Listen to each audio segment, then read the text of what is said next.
Questions? I forgot to ask. Questions before we start today? All right, so we're in section 12.5. Arc length.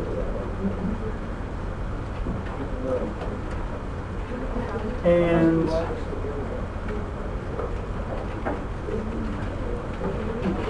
arc length and curvature. Curvature is my favorite thing in chapter 12, and it's a nice idea. So I think I'm visualizing where we are now. We've been talking about vectors for a little bit, and I said I hope you enjoy the Tranya as much as I. So I think we're at the point where the Tranya comes out of the little thing, and Blaylock has it on the tray, and the Star Trek crew they have a look. They're really concerned on their face. Not sure if we're going to like the Tranya yet. So I'm hoping that we get to the point where we actually take a little sip and they get a smile because they realize how nice the Tranya is. All right. It's terrible. It could be terrifying, but it still could be good. Lots of things are terrifying and good. Let's see. So we talked about parametric equations a little while back, and we said that if we have a curve in the plane, so for we had x equals some function of t with parametric equations, and y equals some function of t, and we had a smooth curve. We said the arc length of this curve was s.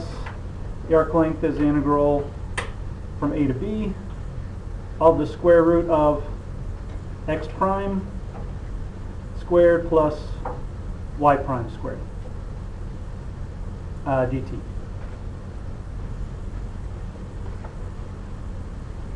Now we're going to we've done this a couple of times as we've talked about vectors.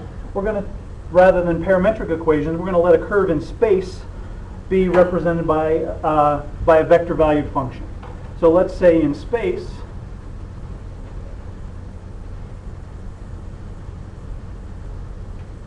we have this vector valued function that we've been working with, r of t, our position function, and we're going to say that is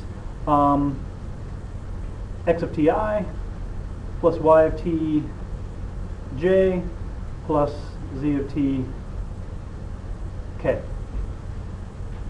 And our arc length along this curve in space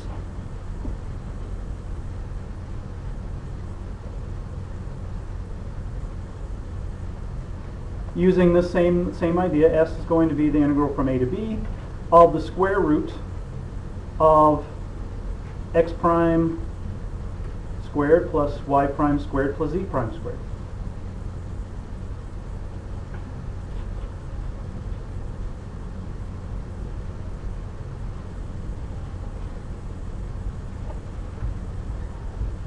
This quantity, square root of x prime squared, y prime squared, z prime squared.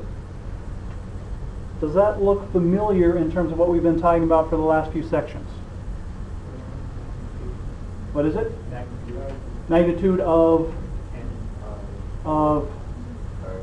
r prime. The magnitude of r prime. And from here on out, I'm going to say, so we knew it was a magnitude. We knew it had something to do with our position vector. I'm going to start using a single bar for magnitude.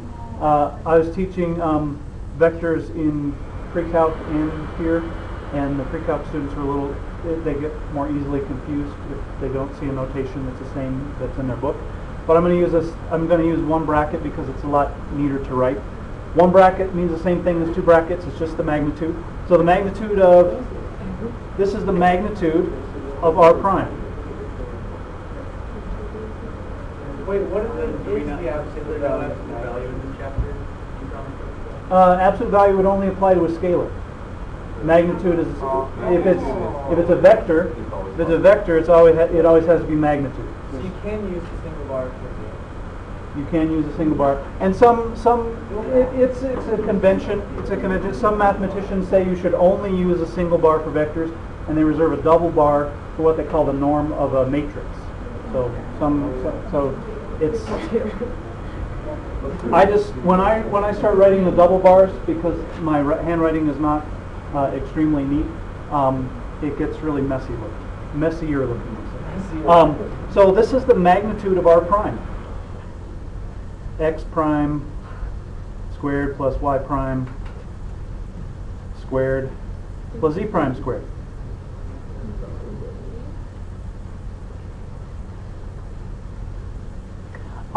So we can say that our arc length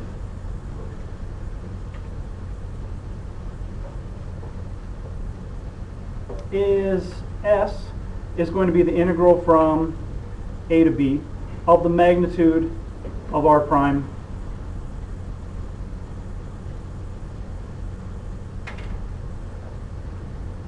dt. And this is for a smooth curve. The curve is smooth on this interval. So this gives us a way to find the arc length of a vector value, a curve given by a vector value function. Now we're not talking about this just to find the arc length of a curve. We're going to use this arc length. The idea of the arc length integral is going to be very important as we move forward. And I wanted to mention one thing before we go on. When we talked about the unit tangent vector, unit normal vector, today we're talking about curvature. Part of what we're doing is we're trying to separate the piece of the vector value function that is what we call dynamic, that depends on a parameter, and separate that from the geometric part of the curve. The unit tangent vector, unit normal vector has to do with the geometry of the curve. It doesn't have to do with how a particle is moving. At a point on the curve, the unit tangent vector and unit normal vector is a property of the curve. And today we're going to talk about the curvature, and we want to talk about the curvature as a property of the curve, not some property of the particle moving along the curve. So that's part of what we're doing in this part of the chapter, is we want to talk about the geometry of the curve, not necessarily the dynamic aspect of something moving on the curve. So that's part of our motivation. So I'm not going to do any examples of calculating arc length. We've calculated arc length in several different contexts over the course of the year. So we know how to do that. We wanted to get to this expression because we're going to use this expression. All right. Now we want to look at the arc length of a curve. We're going to use this idea and we're going to look at the arc length of a curve. So let me draw a picture here. So here's our three-dimensional coordinate system. We're going to use the arc length to get to the idea of curvature. We want to quantify the curvature. So here's a curve in space. And we're going to say at this point, we're going to start at some t equals a. And we're going to go to some arbitrary time t. And this, from here to here, we have the arc length of the curve. Now, can we all agree that if we start at some particular point on the curve, some given time, that any particular arc length, if we're given an arc length, that's going to define a point on that curve, uniquely define a point on the curve. If we start at some given time, and we say we're going to arc length 5, that's going to define a point on the curve. If we're going to go to arc length 7.3, that's going to define another point on the curve. Everybody, can we all agree on that idea? So the arc length, if we start at some particular time, the arc length is going to define a point on the curve. If we if we think of the arc length being a function of time. So our arc length is going to define a point on the curve.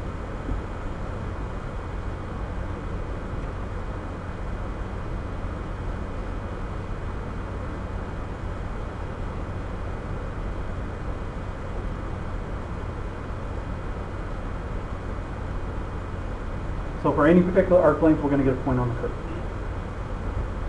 And we're going to say that our arc length at a particular time is going to be the integral from A, we're at some starting point to our arbitrary time t of the magnitude of r prime of u, and u is just a dummy variable for integration.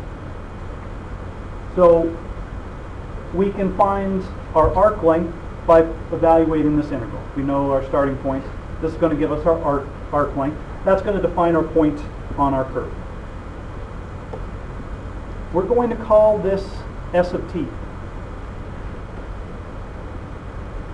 And I'm just going to rewrite our different expressions. The integral from a to t of r prime of u, magnitude du. And we also said that that was the integral from a to t of the square root x prime squared, y prime squared, z prime squared.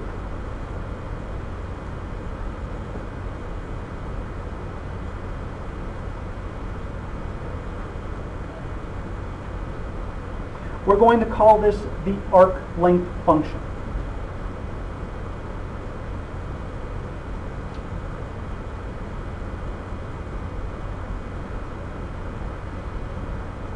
And this arc length function is going to show up in several different contexts for the rest of the semester.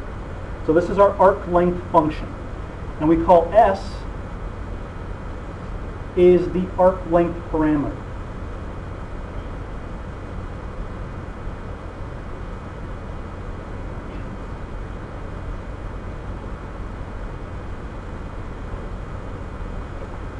This gives us a way of parameterizing this curve with respect to the arc length. The arc length on the curve is a property of the curve. It's not a property of the parameter. If we parameterize a curve a different way, we don't want to get different things if we parameterize a curve a different way. So the arc length is, we think of the arc length as a property of the curve. So it gives us a way of parameterizing a curve with respect to the arc length. And each value of S, value of our parameter, gives us a point on the curve. Now, and this is one way this is useful, since S of t, our arc length parameter, is this integral from a to t of the magnitude of r prime du, the fundamental theorem of calculus tells us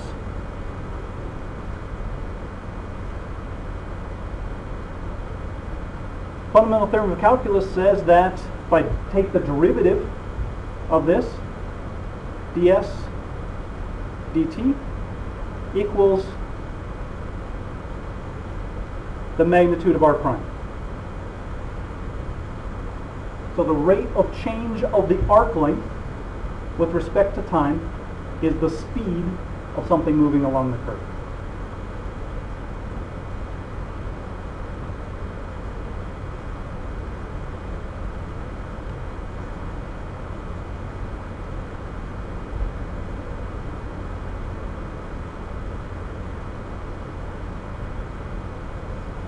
So this is one place where this parameter is going to come in useful. So the rate of change of the arc length with respect to time is the speed of something moving along that curve.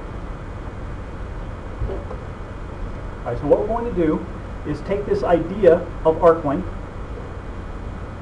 parameterizing the curve with respect to arc length, and use this to quantify the curvature of a curve in space. So let's just recap really quickly what we've done. We've said that our arc length defines a point on the curve. The arc length is a property of the curve, not a property of a particular parameterization. We can use the arc length to parameterize our curve, and the rate of change of the arc length with respect to time is the speed of something moving along the curve. All right, so let's talk about curvature. Arc length and curvature might not seem like they're related, but it turns out that they are.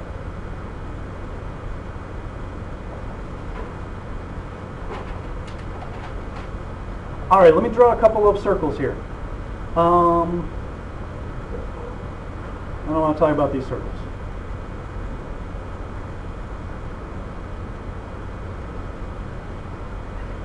when we're looking at these circles, which would we say is more curved? The big one or the small one? Small one. So this one is more curvature. And this one has less.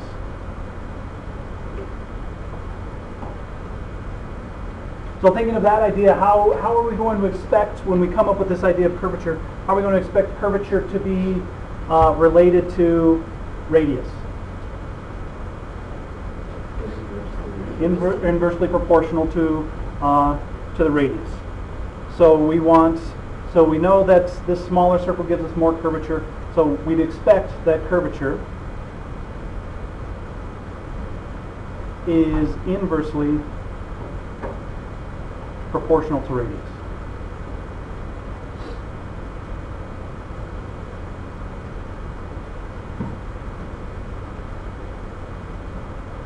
All right, so let's draw a curve now and try to come up with a way, think of a way that we're going to quantify this curvature.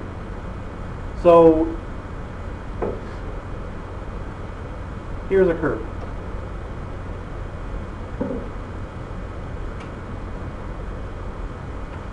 And I'm going to call this point A and point B. On this curve, where are we going to say the curvature is larger, at A or B? We're going to, this curve is straighter here, curving here. So we're going to say the curvature is larger at B.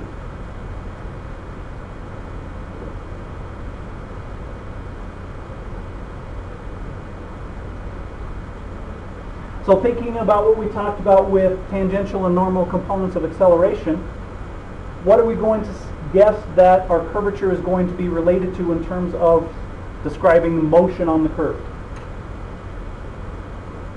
Here we're going kind of straight, and here we're going more curved. What thing that we just talked about did we say has to do with something curving, something moving in a turning path?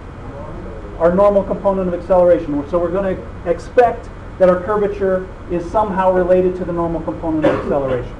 So if we're talking about the dynamic property of the curve. So it has something to do with the normal component of acceleration. So let me draw this curve again. And let's think about something that we've been talking about, that we've been calculating. What is changing more at point B than point A? Some property of the curve. What's changing that we've been talking about? The direction. The direction's changing. And what did we say was related to the? We just said it to the change in direction. Normal acceleration. And what do we calculate that had to do with the normal acceleration? The unit normal vector. Well, what's the cousin of the unit normal vector that's a little easier to work with? Unit tangent vector. So let me draw some unit tangent vectors here. So I'm going to draw some unit tangent vectors.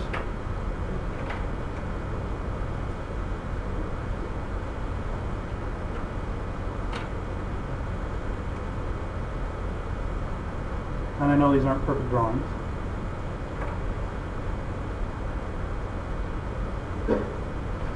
So here at point A, the unit tangent vector is not changing very much. But at point B, the unit tangent vector is changing quite a bit. So the unit tangent vector is changing where the curvature is higher. So we're going to be motivated by that idea. We're going to define, and like my professor said in college, when you make it your definition, no one can touch you. Meaning that we're going to have some motivation. We make this our definition. Nobody can say, well, that's not curvature. We say, yeah, that's how we defined it. Our definition, as long as our definition and our motivations make sense, this is going to work for us. We're going to define the curvature.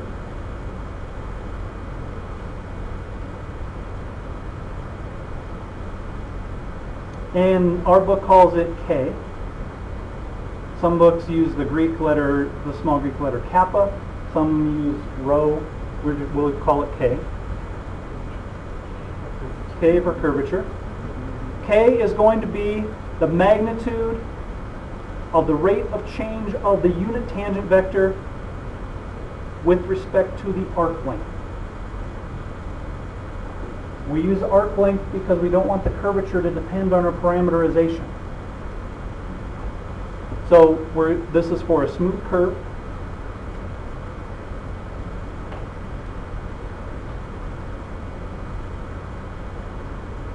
And we're given, because we're parameterizing it with respect to the arc length, it's going to be given by R of S. And we're going to define the radius of curvature. We said the radius should be inversely proportional to the curvature, the radius of curvature.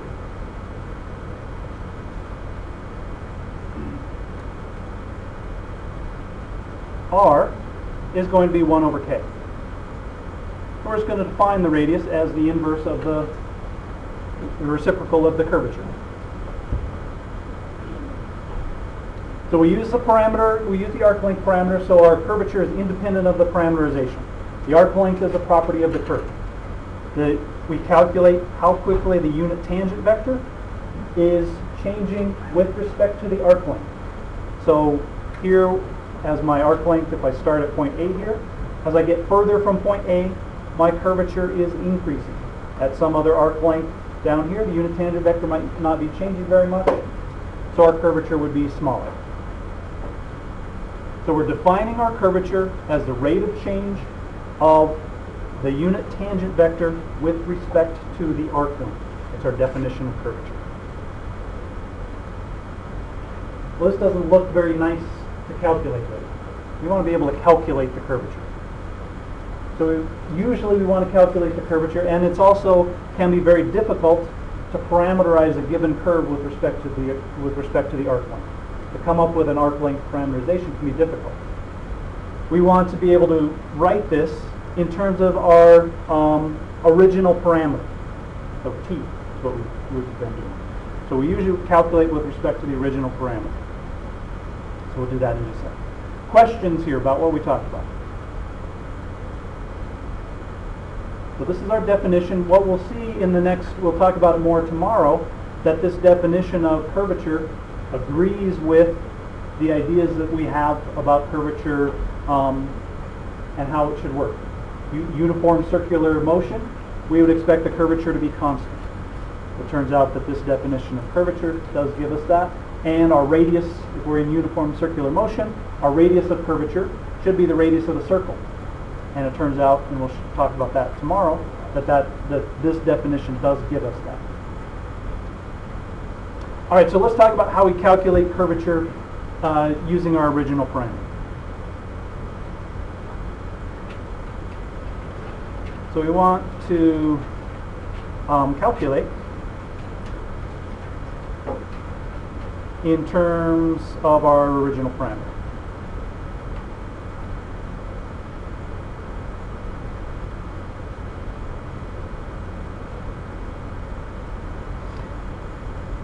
So we said that our curvature, the magnitude of the rate of change of the unit tangent vector with respect to the arc length. So we're going to apply the chain rule.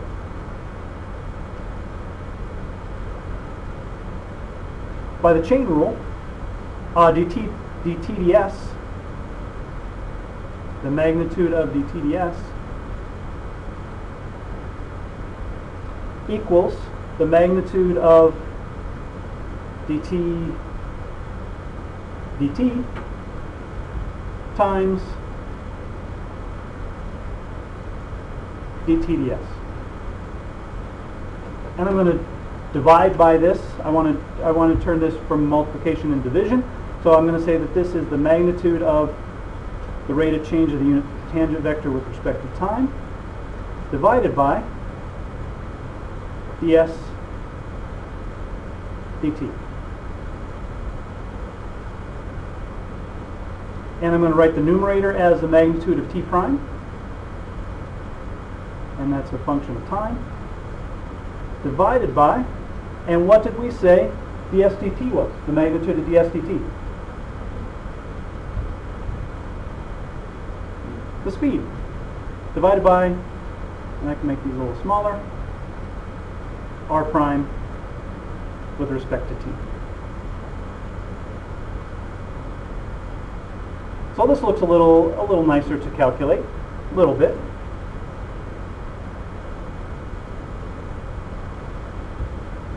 Yes.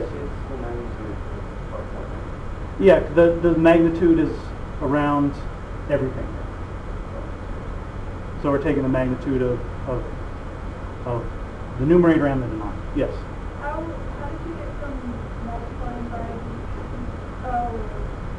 by? So we're dividing. When you divide, you multiply by the reciprocal. So we're just flipping it. Okay. So this looks a little easier to calculate. T prime can be difficult to calculate. Well, let's look at. We said that there was a. We hoped there should be a relationship between the normal component of acceleration and our curvature.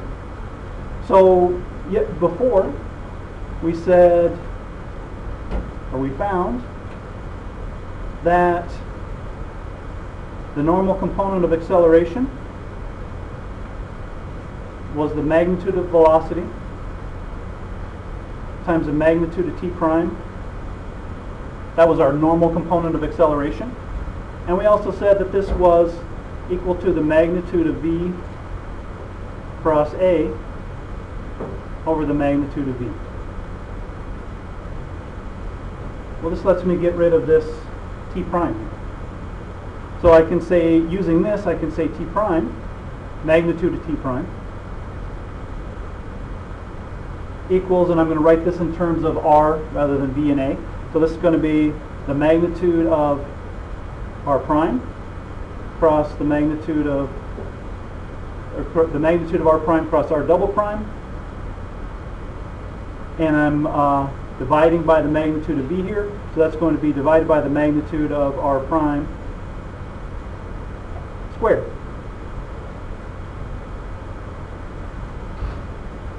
Substituting this here for t prime, I get that the curvature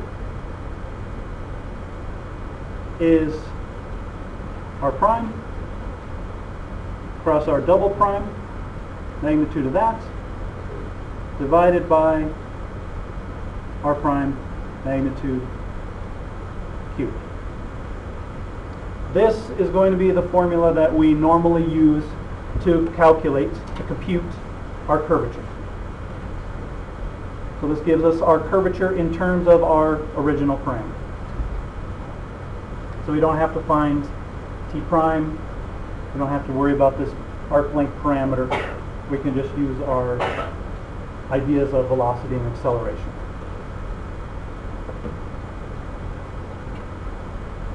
Questions there?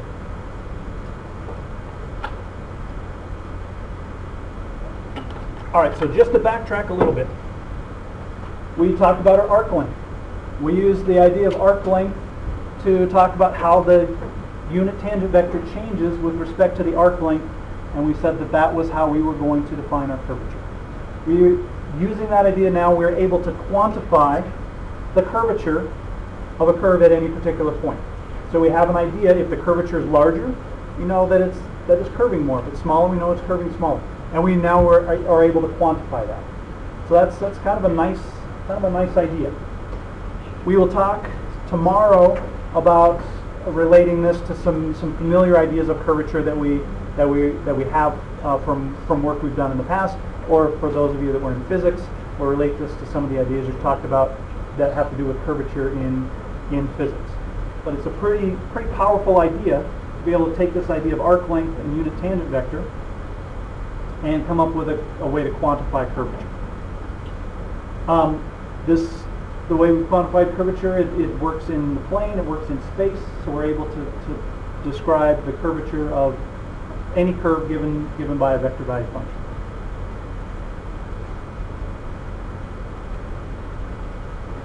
All right. In the plane, in rectangular coordinates. So if we're in the plane in rectangular coordinates, there's a little shortcut that we can use to find our curvature. So in the plane,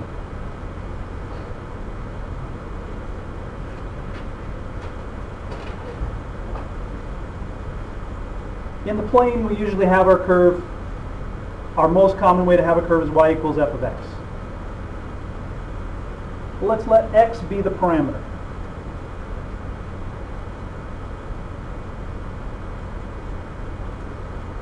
And we've done this kind of parameterization previously. So we're going to say that the curve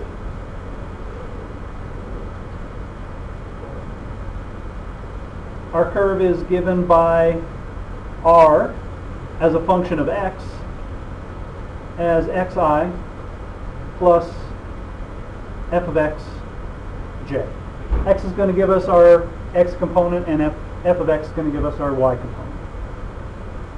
And we're going to apply our formula for curvature to this vector valued function in the plane to come up with a way to calculate curvature of a plane curve. So I'm going to say in 3 dimensions, because we need to do a cross product. So r of x is xi plus f of x j plus 0 k. We have no k component. We take our derivative, r prime. With respect to x, we're taking our derivative with respect to x. R prime is I plus f prime j. And our double prime is just going to be f double prime j.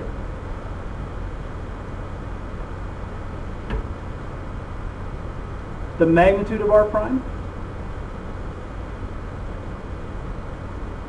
is going to be the square root of 1 plus f prime squared. Does quantity look familiar? Let's remind us of anything. That's how we calculated arc length. That's our integrand for arc length for a plane curve, y equals f of x, square root of 1 plus f prime squared. So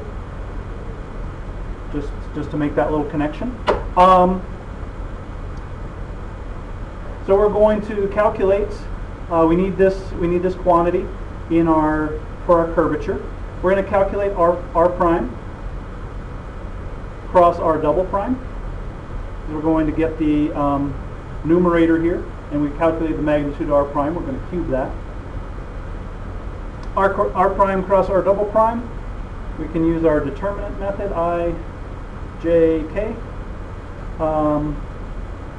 1 f prime 0 and 0 f double prime 0. When we calculate our cross product, this just comes out to be f double prime k.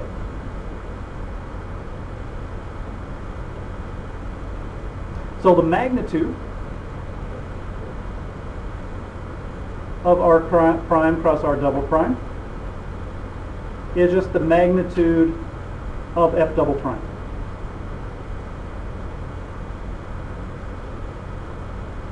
And so our curvature for a curve given by y equals f of x is the magnitude of the second derivative. I'll put back my dependence here. 1, the magnitude, let's see, we don't have the magnitude. This is our denominator. 1 plus f prime of x squared. And that whole quantity is to the 3/2.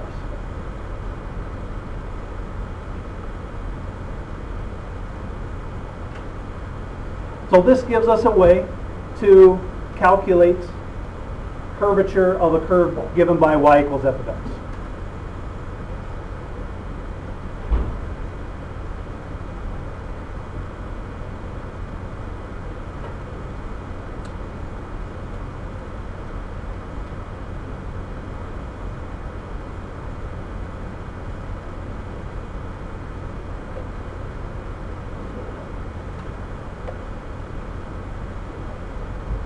though a little easier to work with than trying to work with it. Well, we worked with it as a vector value function and turned it into an expression that just involves f and its derivatives.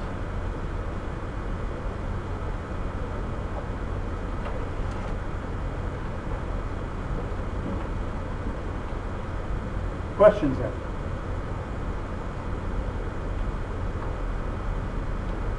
All right, so our idea of curvature, our idea using the arc length, rate of change of the unit tangent vector with respect to the arc length, that idea is going to come back in several different contexts over the course of the semester.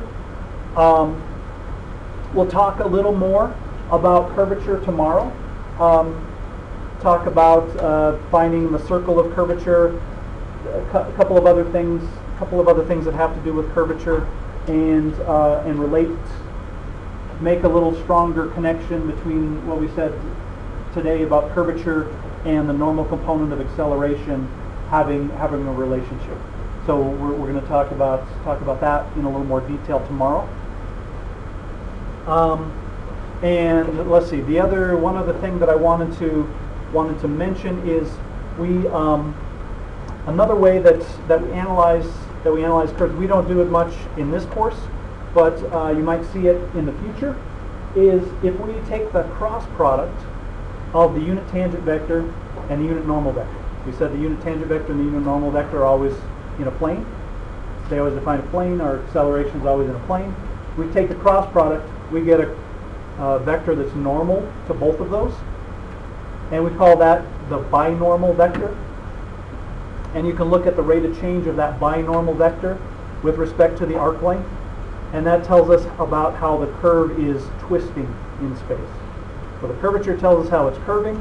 We find the binormal vector, and the rate of change of the binormal vector tells us how the curve is twisting. So the binormal vector of a helix would change as we move along that helix, and that tells us about how the helix is twisting. So it gives us another way to talk about the geometry of these curves. All right. Homework.